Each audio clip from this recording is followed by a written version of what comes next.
Welcome to the Cinebite Recaps channel. Today, I'll be recapping the romantic drama film titled Nobody's Home, Spoilers Ahead. Watch out and take care. A boy was sitting with his sister in the balcony. He asks his sister, "Where is Mom? Is she sleeping?" She says yes, she is. Then he takes the key of the car and tries to take the car for a drive. But he didn't know how to drive properly. That's why their mom gets mad when she hears the sound of the car. She quickly runs after the car and keeps yelling at them to pull over.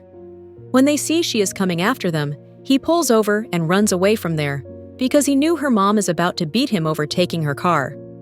She calls her elder daughter Fairy and asks her to bring a dealer home. She gets so mad after this incident that she decides to sell the car for good. She didn't want any accident to happen because of this stupid boy. Fairy bought a man home to sell that car who works in her office. He was a dealer as well as her friend when he was checking the car. Eric comes over there. He gets pissed looking at him checking his car.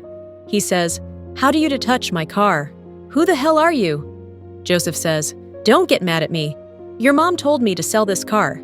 Don't argue with me. Just go talk to your mom." Eric feels so bad that his mother is selling the car that he misbehaved with her, saying you don't have the rights to sell her. It's a family car. You can't make decisions by yourself. Eric had anger issues what his mother couldn't control. But no matter what he said, she sold that car anyway. He goes to his friend's home to stay with him for a while. Next day, when his friend tries to wake him up, Eric doesn't listen. His mom says, "Doesn't he have a home to go to?" Barry says he will. "Mom, just give him some time. He is really upset right now." Eric belonged from a middle-class family who were going through a lot in their life because they didn't have much money for their daily expenses ever since their father left them. But Eric couldn't understand all this. He wasn't mature enough. He didn't even go home for a couple of days. He didn't want to talk to his mom. His mom was worrying about him, but he was enjoying his life, smoking cigarette over there with his friends. Next morning, when his friend's mom was cleaning the house, Eric was continuously looking at her in an awkward way. She had no idea what he's up to. He goes after her in the another room, grabs her, and forces her to do things with him. Things happened so fast that she couldn't even believe what just happened with her. After that, he goes to a lake and sits alone for a while. He was not be able to decide that should go back to his home or should not, because he was still mad at his mom overselling the car. Meanwhile, they decide to go out for dinner. But when her elder daughter comes home from the office, she sees Mom is not even ready. She asks her, "Why are you not ready? What's wrong?" She says, "I'm just not in the mood to go anywhere." Fairy knew that she is lying. She just doesn't want to go anywhere without Eric. That's why they all had dinner at home. Later at night, Eric comes home. After all, he couldn't stay away forever. He had to come back home one day, but his mom insulted him, she says. "So they finally kicked you out, huh?" Eric doesn't say anything and goes straight into his room. Even his mom didn't talk to him. She goes to Fairy instead to sleep with her. Next morning, Eric comes to her sister and says, "I need some money." But she says, "I don't have any, go to Mom and ask her." He was not in the mood to hear no. He takes the money by himself from her purse. She tries to stop him but couldn't do anything. Eric didn't know what to do with his life. He wasn't even ready to take the responsibility of his family. After that, he goes to his friend's home. His mom says Barry is not at home. "So why are you here?" But he didn't say a word. She didn't want to talk to him. That's why she goes to the kitchen and keeps doing her work. Eric too goes after her and grabs her. He begins doing romance with his friend's mom, but this time she let him do it. Meanwhile, Joseph comes to meet Fairy at her home. For her, he was just a very good friend. But when he was talking to her, he flirts a little bit with Fairy. She was thinking, why is he talking with me like that? She didn't say a word, but still these two kept talking with each other for a really long time, and then he leaves the house. Meanwhile, when Eric feels like his friend is coming home, he sneaks out of there because he didn't want him to know that he was doing romance with his mom behind his back. But he saw him anyway. He quickly comes after him and says, "Why are you going without talking to me? What happened?" Eric says, "I'm just not in the mood to talk to anyone right now. That's why I was going home." He says, "Okay, see you later." When Eric reached home, his grandma cooks dinner for him, but he didn't eat it properly because he was feeling depressed. He was kind, a boy who was lost in his life. He wanted money, wealth, success, everything. From the very first day, without struggling, he was crying because he had nothing, and he didn't even know where to start to get what he wants. One day, Joseph asks Fairy to go out somewhere, and she couldn't even refuse him. After all, overall, he was a very good friend. He takes her to a store to buy something for himself and also to spend some time together. Fairy had no idea what she even doing with a man who was 10 years older than her. But she was alone in her life too. While talking, Joseph proposed her for marriage. All of a sudden, when Fairy comes to her home, she talks to her mom about it. She says, "Mom, Joseph proposed me for marriage, and I accepted his proposal." Her mom begins crying and says, "Honey, he is not a good man for you." "Mom, you never said anything about him like he is a bad man. Until now, he has always been a good man in your eyes, and now when he wants to marry me, all of a sudden, is not good for me." Fairy says, "I don't care what you think, Mom. He is a good man, and I'm marrying him in a couple of months, either you like it or not." Her mom says, "What's the rush? How old are you?" She says, "I am 32. I should have gotten married a long ago." Meanwhile, Eric went to his friend's home to Barry's birthday party. His mom asks, "You haven't been coming to my home lately.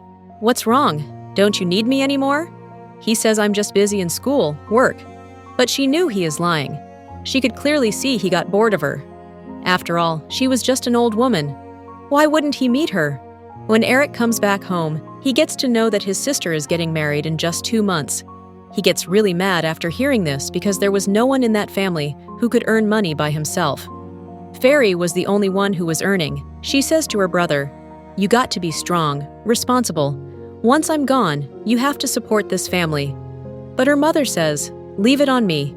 I will feed them the way I have always been, because your brother doesn't have the guts to earn money by himself." Eric feels so insulted that he walks out of there and goes straight to his friend's mom. But he sees her husband is home. She starts pretending like, "Didn't I tell you my husband is about to come home?" Eric says, "I really am sorry. I came here to see Barry. Is he not home?" She says no. Meanwhile, we see Joseph has begun dropping Fairy home every day. One day he kisses her in the car, but Fairy didn't like it. She walked away from there. At night, we see she is brushing her teeth and crying too, because she didn't want to marry him. But she was helpless and already 32-year-old. What could she do? Fairy never found the right partner for herself. Till now, Joseph was the only man she could find. That's why when he proposed her, she couldn't refuse. She had no other choice but to marry him. One day when Eric comes out of a shop after buying something, he sees his own dad in a car. He starts yelling his name and running after that car like crazy on the road. But he didn't listen. Eric was upset because he finally had the chance to talk to his father, but he didn't even stop to talk to him. A few weeks later, her mom gets really sick right on her engagement day. She had to take him to the hospital, Joseph says. "My mom, dad, my uncle, my brother, everyone is on their way for our engagement. We can't postpone our engagement now," she says. "I know. Let me talk to my mom." When she was trying to talk to her that, "How do we manage the engagement party?" She says, "You know, Fairy, you have always been that unlucky from the birth. It's like you have a dark cloud on you, and now you can't engage because of me today." But she didn't want to postpone her marriage at any cost. She takes her mom at home and gets engaged in front of her. It was looking like she didn't want her daughter to get married, especially with the man who is 10 years older than her when party is over. However, she says to her daughter, "You know it was feeling like you were going crazy to have a husband in the party." Fairy feels so bad after hearing her taunting that she breaks the plate, what she was holding in her hand right there, and walks out of there. Her mother was not upset because Fairy was getting married. She was upset because now she wouldn't get her salary every month. Fairy was the only one who was earning in the family. But what could she do now? Everyone gets married one day. Her mom was so pissed that she even tried to break their marriage. She tells Joseph that "My daughter is not as good as you think. She always keep working, always comes late at home. You would be lucky if you find her home on time even once in a month. She could never keep you happy." Joseph gets to understand what she is up to. She is trying to break our marriage. That's why he says, "You don't need to worry about us. I will manage because Fairy has everything." What a man needed a woman. One day when Fairy comes back home, She sees Eric is doing drugs in his room. She gets so mad at him that she starts beating him, saying, "Why don't you understand? You have to support this family when I'm gone, and you're doing drugs.